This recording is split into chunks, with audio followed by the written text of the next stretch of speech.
What up, Salvador Briggman here. Welcome back to the Crowdfunding Demystified podcast. On this show, we talk about crowdfunding, and I really try to get into exactly what do you need to do in order to raise capital from the crowd. And that could be, for example, doing a Kickstarter campaign, an Indiegogo campaign. Maybe you're trying to fill up a bunch of inventory. You're trying to get a pre-order campaign going, and you're using Kickstarter and crowdfunding as a way to jumpstart that.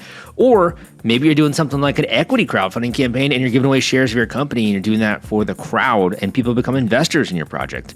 So there's a lot of different forms of crowdfunding, and it has been my passion, my magnum opus, my life's work doing this since 2012, where I've been bringing to you straight really from what's working in the trenches, how to actually raise funding with using crowdfunding. So I started with my blog, crowdcrux.com, and then I expanded to my podcast, YouTube channel. We have online courses. We have tons of different stuff and ways to help you when it comes to your goals. And today's episode, it is really in the hallmark fashion of bringing on someone who I think, in my opinion, has done something that is incredible. And that's actually quitting their day job, quitting a 9-to-5 cushy corporate job, actually going out on your own and selling millions of dollars when it comes to doing online, selling products online. And as well, a campaign they most recently launched on Indiegogo, which has raised over $300,000 for more than 1,000 backers for Wave, the smart switch with presence sensing radars. This is kind of smart home technology. It can allow you to detect human presence in a room.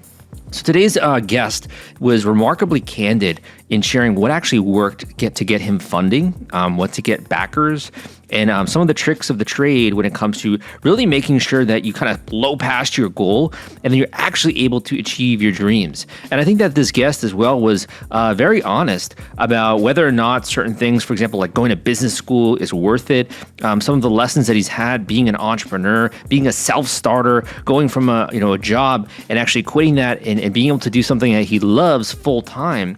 He was very transparent about all of that. And that's one of the things that I love, obviously, about having guests on this show is that not only are you like a fly on the wall listening to what works well, and also you get to, really understand the kind of where this person comes from. But I really try to have on so many different walks of life on this show. People who are raising money in the United States, in Canada, in Australia, in Europe, all over the world, from many different walks of life, from many different, paths. Some people are running a business and they launch another one. Some people are coming from their job and they're trying to quit their 9-to-5. Other people this is really their first foray, right, into business, and they happen to be successful at a young age. So there's so many different examples of success on this show. And if nothing else, I hope that from this podcast, you take away that this is possible. And specifically from this show, you take away some tactics which you can apply in order to raise funds successfully on websites like Indiegogo and Kickstarter.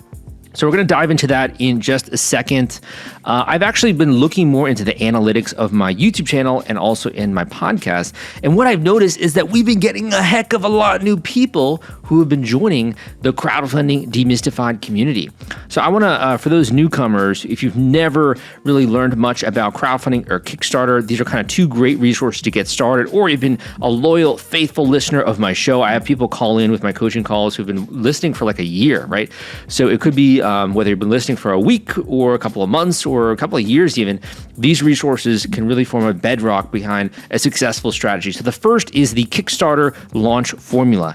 This is a book which I have written and I also put out there on Audible so that you can actually access a paint by numbers formula to smash it with your Kickstarter goal. Really, what do you got to do step by step in order to have the result that you're looking for, which is a fully funded Kickstarter campaign, and even more than that, blowing past your goal. Some of the things that aren't talked about online, some of the secrets of the trade when it comes to crowdfunding, and I put that all into the Kickstarter Launch Formula. So if you want to check out that audiobook, a great place to listen to that is on the way to work. It's if you're jogging, or I've been thinking about getting one of those desks at home where you can just kind of walk and like do some work at the same time.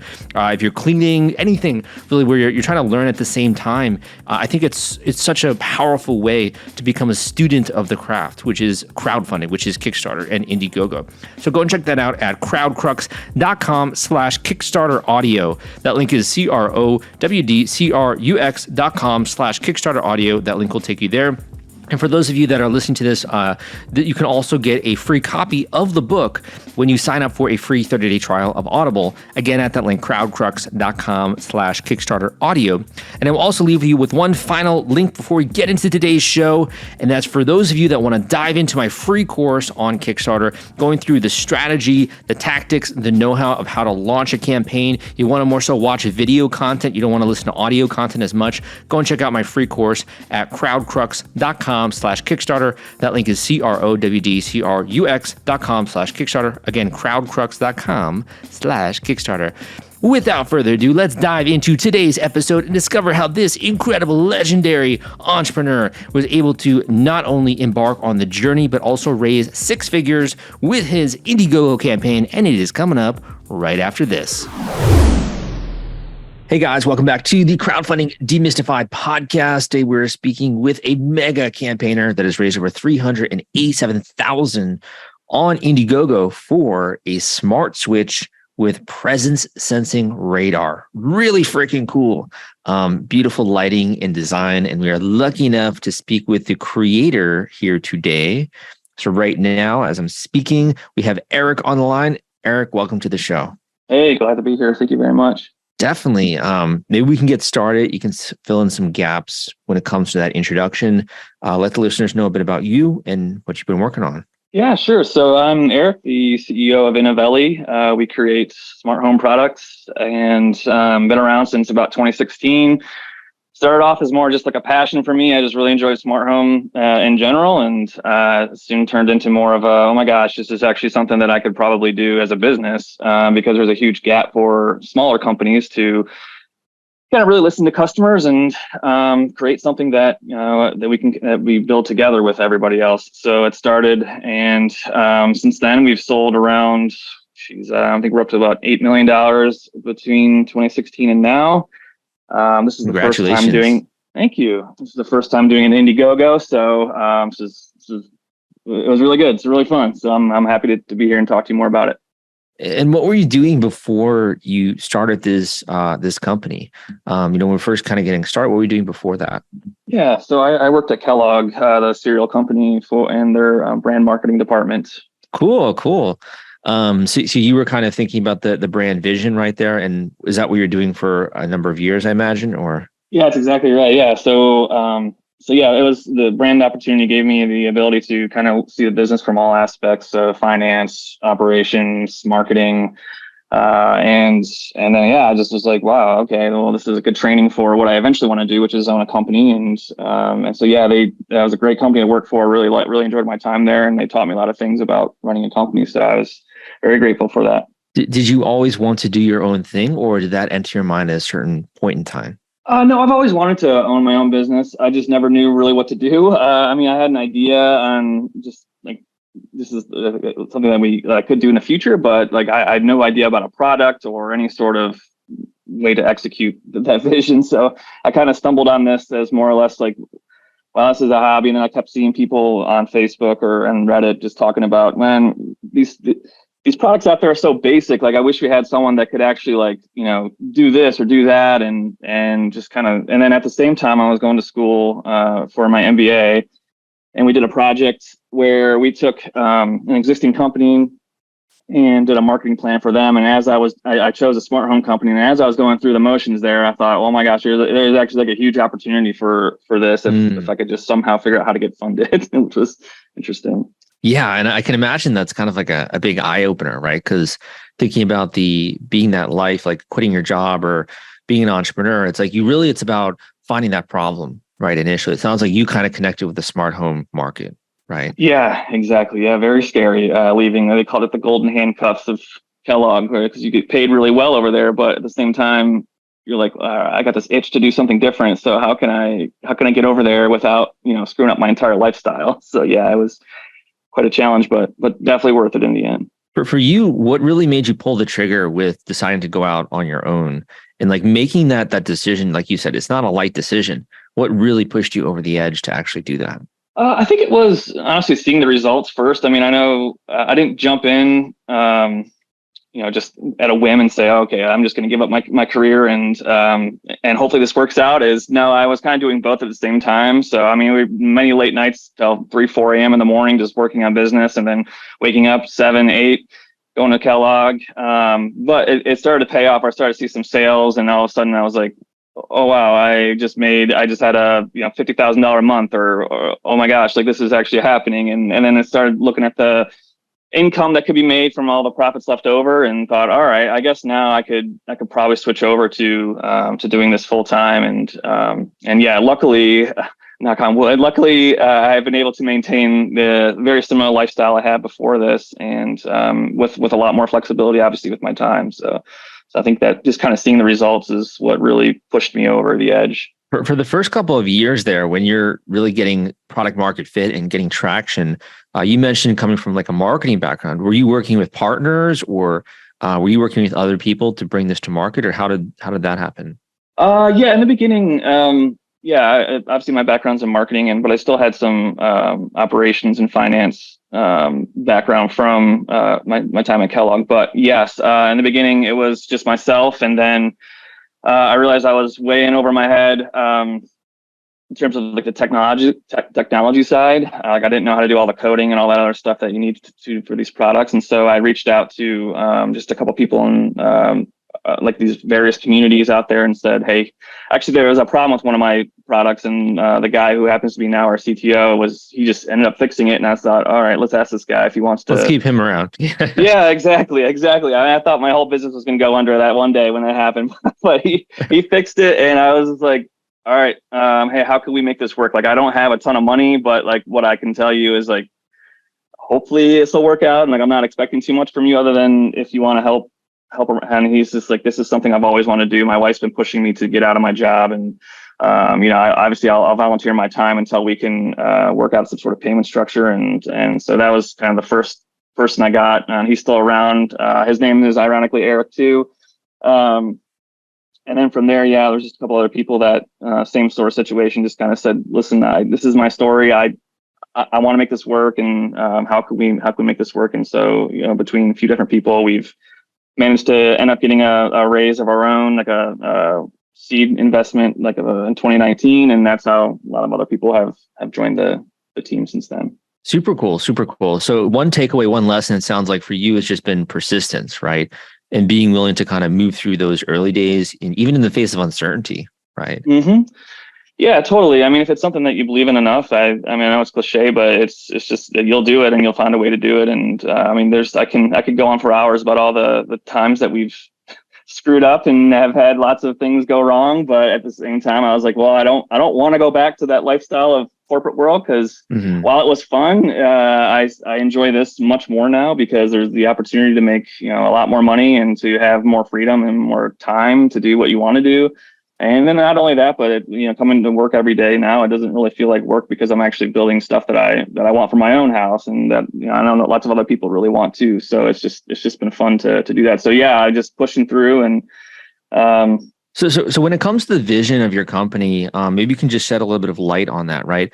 No pun intended. So when it comes to that, you're trying to upgrade people's experience, right, in their homes. Can you speak a little bit to the vision here? Yeah, exactly. So I think for us, it's we like to build the products together with people, and so it's not just one of those things where you're stuck in as a project manager inside a corporation. You got to keep everything a secret. It's just you and maybe a few other people working on it. It's us and thousands of other people in our community that are really want something that is more than just a basic light switch, something that can do anything you can think of. I mean, I just some of the features that people come up with, I'm like, I never even thought about that. And so we build this. And so the vision is basically to create stuff that just like everyone wants in their house, and that can do like really cool things. Not only are cool, but can also help you from, let's say, hard of hearing standpoint, where we have visual notifications on our light switches that can say if, someone's at the front door, you may not be able to hear the doorbell, obviously. And so now we've got stuff that can flash red that notifies you that there's someone at the front door. Or from a security standpoint, if your garage door is left open past 10 p.m., your switch can flash too, like the little LED bar can notify you of that. And so just all these little things that over time have become like like a super switch essentially. So yeah, it's like you're living in a sci-fi novel, right? yeah, kind of, yeah. So it was like a book I read a long time ago that was really eye-opening to me was it's called The Xiaomi Way, and I might be pronouncing them wrong, but they're a Chinese company that produces like smartphones, and now they're all over the place to create just about everything. But the guy in there, their background was they wanted to create the best Android phone you could possibly think of, and they were just a few guys obsessed with Android, and they thought, how do we turn this into a business? And so the key takeaway from that book was just working with a community of people, and not being afraid to share your ideas with these people and build something together. And so the one saying there was like, it's better to have 1,000 project managers than one. And what he essentially was saying was, we have thousands of people that are just as passionate about your product as you are, and tap into them and work with them and come up with something that's even greater than what you could possibly do with one person. And so that's kind of the mentality that we've taken, and it's been pretty successful. Yeah, so cool. I mean, that's kind of like co-creation, right? You're creating it with your community. So, you have been, like I said, you've been running obviously a successful company. I'm assuming you had a couple of different sales channels, maybe like selling online, right? Were you doing anything retail related, or was all online before Indiegogo? No, it's all been online. Yep, just like through Amazon, our own website, sometimes eBay, but primarily our website.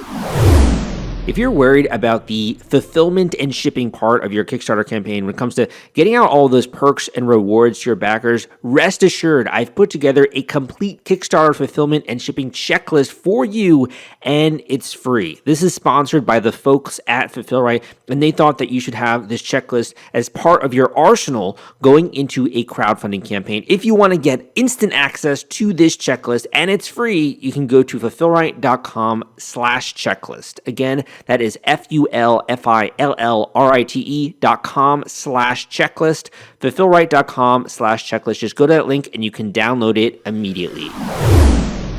So what kind of led to the decision to wanting to do an Indiegogo campaign, right? Your first crowdfunding campaign. What led to that decision? Yeah, well, it's so crazy. It took me so long to think about this. I mean, I shouldn't say thinking about it. I thought about it for a long time, but people have finally been kind of cracked my my head, and it's just like, you gotta do this, man. You've got a community already that loves your product and loves what you're doing.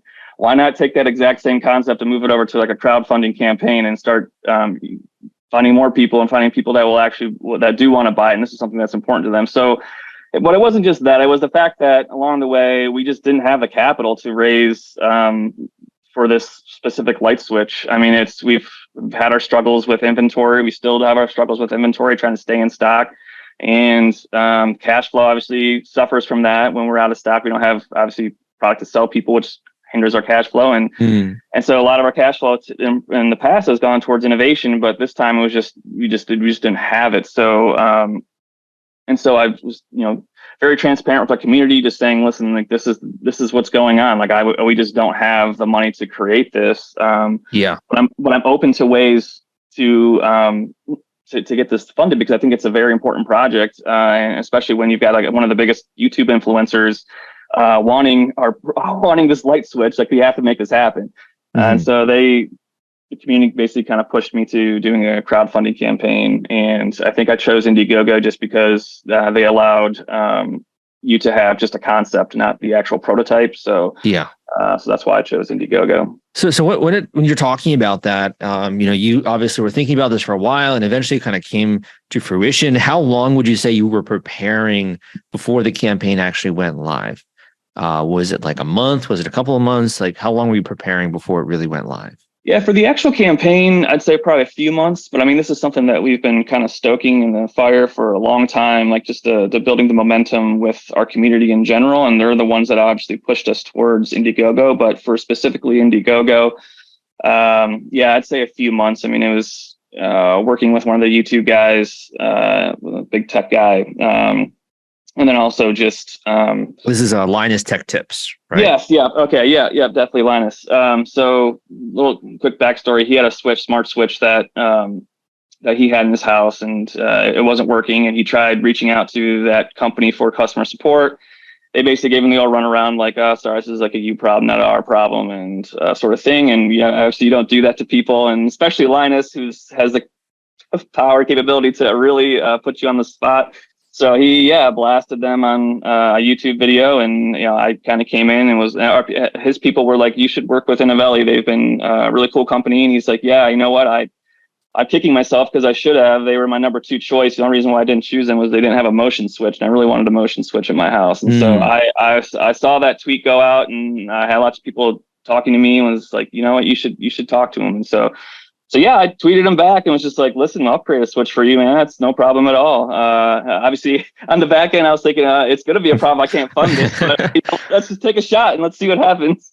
Yeah, ready, fire, aim, right? Exactly. That's exactly right. And so, just to put it into context as well, for those who are not aware, Linus Tech Tips has around 15 million subscribers, right, on YouTube. So definitely not, small peanuts here. Like this is a massive influencer in the tech space, and clearly this is a huge trend that you guys are on, right? Mm-hmm. So just to confirm, when it comes to Indiegogo, your choice there was because you didn't have a prototype, you had more of the concept, right? But you had a history, obviously, of executing when it comes to products. Yep. So you make that decision, you're preparing. Fast forward to like the night before you go live. I know you've done so much in sales at this point in time, but like what was going through your head that night before you really turned the campaign on and opened this up to the masses? Well, it was more like a few hours before I turned it on to the masses, because I hadn't planned on going live until like another week or so. I really wanted to get my ducks in a row and really like think of a good marketing campaign. But Linus reached out to me and was just like, hey, what's the status on this? Like, can I talk about you on the WAN show? Which is like a show he does every Friday night. And I was like, yeah, I'm going to take this opportunity. Yeah, sure. I'll exactly what he said, ready, fire, aim. And he's like, all right, well, we're going to talk about it tonight. So you've got like 3 hours to prepare. And so I was like, all right. So, obviously put a few teasers out through email saying, hey, this is something that is actually happening now. Talked into our community. And then basically how I worked it out with Linus was, all right, well, I'll give you the keys to our Indiegogo campaign, essentially where, during your show, you can talk and say, hey, listen, I'm going to wave a magic wand and this campaign is going to be live or whatever. And so, yeah, I'm sitting there, knots in my stomach, watching the show, thinking, oh my gosh, when is he going to say something and what's going to happen? Are people going to laugh? Are they going to, like, what are they going to do? Because a lot of his target market, a lot of his audience is similar to us, but a lot of them are different too. I've never like he's more of computer related, where this is more smart home related. And so, so I'm nervous, but yeah, we're watching him, and he's like, yeah. So this company, obviously, I've been working with Inovelli. I'm gonna go ahead and we're gonna launch this together. And so head on over to his Indiegogo campaign, and here's the link, sort of thing. And yeah, I was watching the traffic on. I think it was Google Analytics, and yes, yeah, I'm pretty sure it might have crashed the Indiegogo thing, but wow. But yeah, we hit our goal, $130,000 in just over 24 hours. So it was insane the amount of traffic he brought to us, and I definitely thank him all the time for that. So that is mega. Yeah, that's awesome, and even doing it live. I mean, that's such a cool marketing idea as well, right? Mm-hmm. Yeah. And it's also fun. Like, it's fun to be a part of just that experience of like being a backer and like it being live, like just kind of a fun event. Yeah, totally. Yeah. No, that's definitely one of the things that I learned too, is just like people's emotions are way more powerful than any sort of like words you can say on a piece of paper. It's just like, yeah, you want to be a part of something bigger than like what it. Yeah. So anyway. Yeah. So I mean, if I had to pull out, just a learning lesson from that, what I noticed from you is you're just willing to take a chance. Like you're actually willing to, when you don't necessarily have all the answers, be willing to push forward, right? And seize opportunity. And I think anyone can do that, honestly.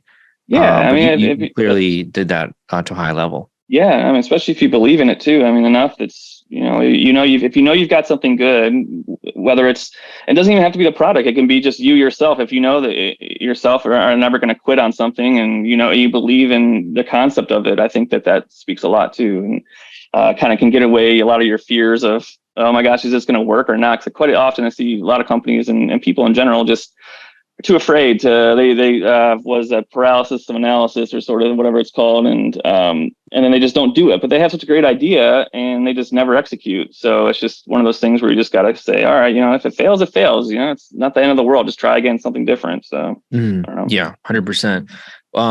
For you, as you've been launching this campaign, you started to get some funding. Did you also notice folks from Indiegogo itself like discovering you? Did you have people, checking you out who were actually on the platform as well? Yeah, that was actually the surprising thing to me was we started doing some analysis on the customers that were coming through, and I figured it would just be all a lot of our community, a lot of existing customers who just really like what we're doing, and I mean I understood some were probably from Linus, obviously quite a bit, but at the same time I was like, I wonder how many are new. And to my surprise, it was like, yeah, 60% of the customers were new, which was a lot, and that's pretty sweet actually. And we hit the front page almost instantly. I think the algorithm picked us up, and yeah, we were the front page, and got a lot of Indiegogo people that I've never obviously seen before. Even we reached out to one of their campaign managers, and they were like, yeah, this is really good. Actually, I've never. This is great. So yeah, we've seen a lot of new customers, and also the campaign managers were caught their attention too. And kind of looking at this, I'm just scrolling down your campaign right now. It's such a Miami feel as well. I'm in Miami, right? Oh, And you have these really nice. cool like neon lights, and like it looks awesome, right? Why do you think that so many people that have never heard of you before, never heard of your brand, likely, right, were willing to say yes to this? What do you think really captured their attention? Well, I think, I hope this is what did it was, yeah, just it's so different than what's out there currently. I mean, there's none that I can think of. I mean, there's a couple of knockoffs, but there's none that I can think of really that, have this sort of LED notification or things that just like bright and pretty pictures. It's more very white and corporate, black and white in terms of like the pictures. And but ours is more like, oh, look at all these cool colors and look what it can do. Not only not what it can do, but like, how does this help me? And why is this different like than what I could just normally buy? And so, I tried to tell the story up at the top about, this is why you need something like this. Like this is a problem that you have with normal switches, which, in our case, it's, a traditional motion switch is when you walk in a room, it obviously goes on. But if you sit down for too long, how many times have you been in a conference room where the light just turns off because you haven't moved and you're like, oh, shoot, you gotta wave your arms. Yeah, wave your arms. It's just annoying. And so what this switch does is it uses millimeter wave technology, which basically detects presence. So it's kind of like a Doppler radar type thing where you're sitting down, it'll just keep shooting out millimeter waves, and it just knows that you're sitting there, so it won't turn off. The light won't turn off if you're still there. And so try to put that in as best I could, along with some real pretty pictures and wording that hopefully people understood. I think that was the other key thing, was just that, you don't get too nerdy with your talk. I mean, you gotta lay it out for people that are may not know what the heck you're talking about. And so that's kind of how I tried to word it as best I could. Yeah, I think that's such an important point of like being aware of who your audience is and what's going to get their attention, and the way they're thinking. So I think you're definitely have that marketing background there. One question I had for you is more so on like how this fits in the scope of the landscape of your career, because you've been doing online sales for a while. You've done a lot in building new technology and upgrading home smart, AI, or what we want to call it, right? Smart home technology. What's the most like rewarding part for you now that you've been doing this for so long? When you start to see that, is it the funding? Is it people reaching out to you? Like, what's the most rewarding part to you of doing the campaign? I think for me, yeah, this specific campaign, it was rewarding to kind of see, what everyone's been telling me all along actually be right. Because sometimes I have it in my own head that no, this is how it should be. Like, this is how we've done it in the past. And this is just, yes, I know we've talked that I'd take chances, but this one was more or less like, I don't know if I want to take a chance on this one, because I could really screw some things up if it goes south fast, especially with Linus behind it.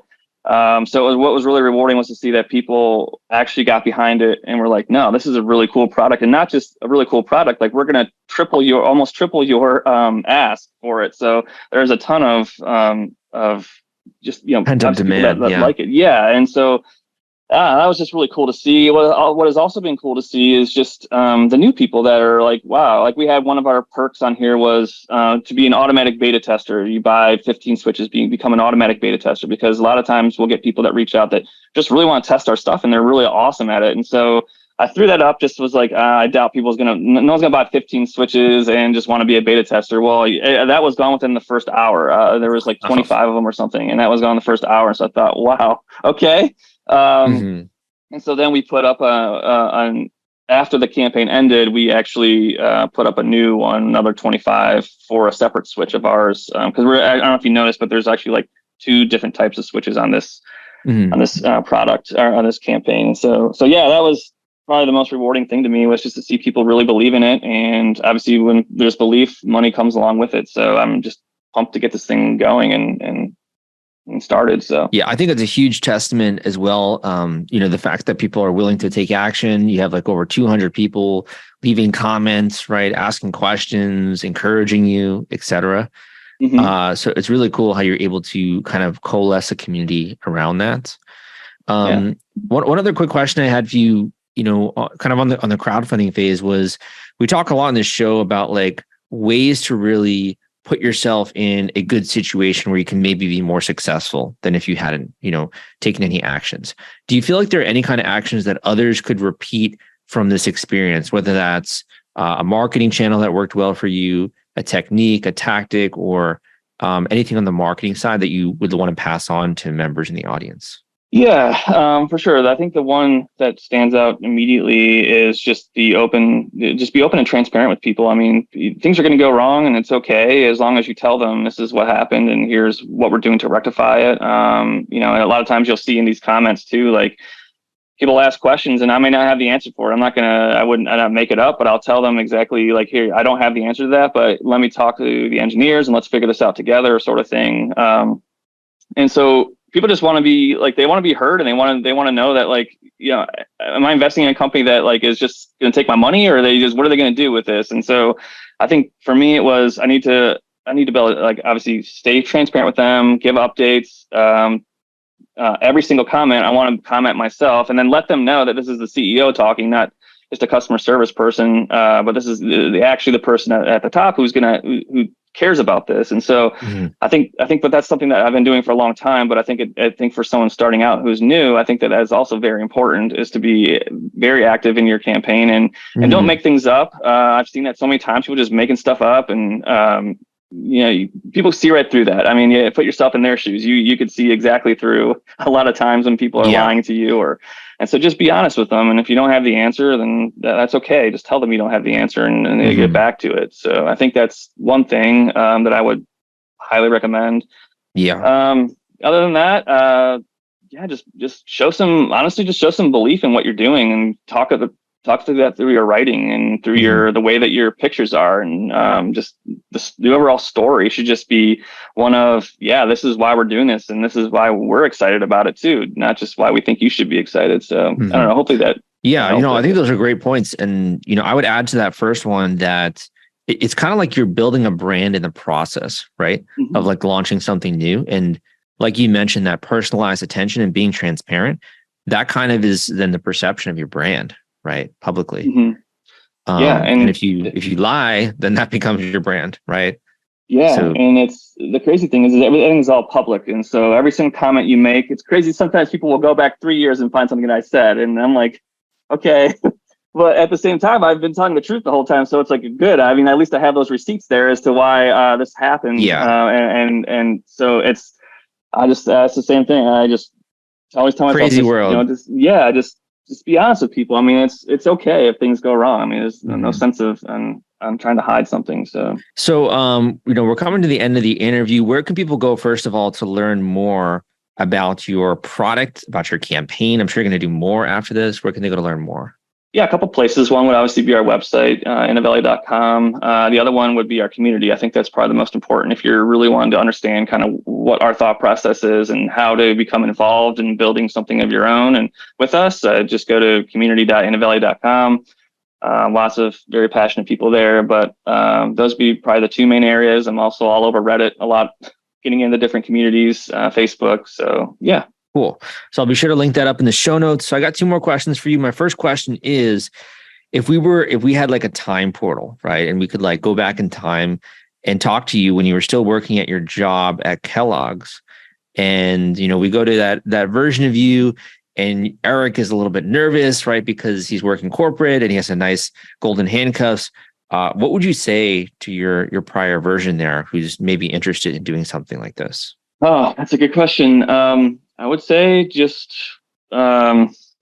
just, yeah, follow your dream, man. It sounds cliche too, but just follow what your gut tells you to do. I mean, if it's telling you to start a business, just start a business, and obviously do research on it, but just don't be afraid to leave here, and everything will be okay, and it'll work itself out as long as you have that same attitude of just not giving up. I think that it'll pay off. Well said. And my final question for you is actually kind of more on your process of learning skills, which is, I know you mentioned going and getting an MBA degree. How do you feel like that experience compared to what you learned in the trenches? Was it complimentary? Was it worth it? Is it something you'd recommend? What do you think about that? Yeah, I get this with my kids all the time, because I'm like, the MBA was more or less something that Kellogg wanted me to do. It's not necessarily something that I wanted to do, but I just kind of do it to check a box off. And I mean, luckily, on one hand, it was nice because it did help me uncover that there was a need for this business. And I don't know, quite frankly, that this business would be here if it wasn't for that class. But at the same time, my firm belief is that you learn way more in the trenches, learning more, reading books, talking to people that have done what you've done, finding mentors, finding someone who has traveled with way more experience than you that you can talk to, and then just doing it. You're going to screw up. It's okay. And just keep pushing through. So yeah, MBA, great. Same with undergrads, great. I mean, but could I remember anything from that? No, not really. But what I do remember is stuff that I've actually done and have been in the trenches with, as you say. Awesome. Eric, thank you for coming on the show. Really appreciate it, and hope that you do more campaigns. Would love to have you back on if you do, and good luck with your project here. Awesome. Thank you very much, Sal. Have a good one. Thank you for listening to this episode of the Crowdfunding Demystified podcast. Oh man, was not today's episode incredibly loaded and chock full of crowdfunding gold, those nuggets of value, which I love delivering to you every single week on this show, and as well on my YouTube channel, on my blog, in my content out there, like my book, my courses, all that kind of stuff. I really try to bring it to you and really not sugarcoat anything, right? I want to bring on real world success stories so you can benefit from them, so you can see it's possible, but also so you can take action, so you can execute, so you can really get this sucker out there, whether you're in the idea stage, the prototype stage, or you're even ready or coming up and gearing up to a crowdfunding campaign, maybe on a website like Indiegogo or Kickstarter. Now, this is actually, in my opinion, one of the heydays of the year. I've been seeing so many new people who've been enrolling when it comes to new students and discovering my new content. And one thing that not many people are aware of is that I also do individual one-on-one coaching calls. And I've actually had people reach out to me recently like, dude, I can't believe you still offer this service. It's insane that you make yourself available in this way. And the reason why is that ever since in the early days of crowdfunding, kind of what really made me frustrated was the fact that there just wasn't good education, good quality information in this industry. And I really think you should be able to just pick up the phone and be able to understand what you got to do and kind of get it from the horse's mouth, right? And really just go for the jugular. What the heck do I have to do to get this campaign out there, to get my ducks in a row from a strategic standpoint, from an execution standpoint, taking inventory of my assets. And I think that the other reason why this is so incredibly important is that there's a lot of uncertainty, right, that goes into crowdfunding. And I've always appreciated when I'm going into something new to have really a guide or a mentor or a coach or someone who can help me get results faster. And I can't tell you the number of areas in my life where I've benefited from that, right? Whether it's health or getting into other interesting endeavors, whether it's beginning with writing, right? I benefited so much from other people being willing to make themselves available. So that's what I do. So if you're interested in booking a one-on-one individual intensive coaching call with me, where we go through A to Z, what you got to do when it comes to your specific product, your specific category, where you are, understanding, in order to be successful, how are you going to have to actually take action, get your ducks in a row, all those kinds of steps that go into a successful campaign. As well as many of my coaching students will ask about resources or being connected with different people in my Rolodex, or I've had sometimes people want references for product design or marketing or all that kind of stuff. Occasionally, I'll work one-on-one when it comes to working with an individual project if there's a lot of upside and it's something that makes sense and the team believes in. But that being said, these individual coaching calls are designed to be useful, helpful, extremely practical, and you walk away with confidence and know-how that you did not have previously. So if you want to speed up the learning phase there and you don't just want to dive into podcasts, go and check out this link at crowdcrux.com/coaching. That link is crowdcrux.com/coaching, crowdcrux.com/coaching will take you there. Enter a little bit of information. Tell me about you so we can get to know each other before this enjoyable call. And also where you're hailing in from, and just a little bit of what you've been doing, right, when it comes to this passion, this work, what you're pouring your heart, blood, sweat, and tears into, your soul. I really want to understand that so that we can work together effectively on that individual coaching call. Again, that link is crowdcrux.com/coaching. All right, guys, thank you so much for listening to this episode. If you do find this to be useful, you like it, you benefited from some of these shows, number one, please give me a positive rating and review on iTunes. Like, it takes a little bit of work. I know it's kind of annoying to do, but man, that helps the show so much. It's a great kind of tip or a nice way to say thank you. And also, I love to share some of those podcast reviews with the team, and it always just delights them to know that we are helping people reach their full potential as innovators, creators, entrepreneurs.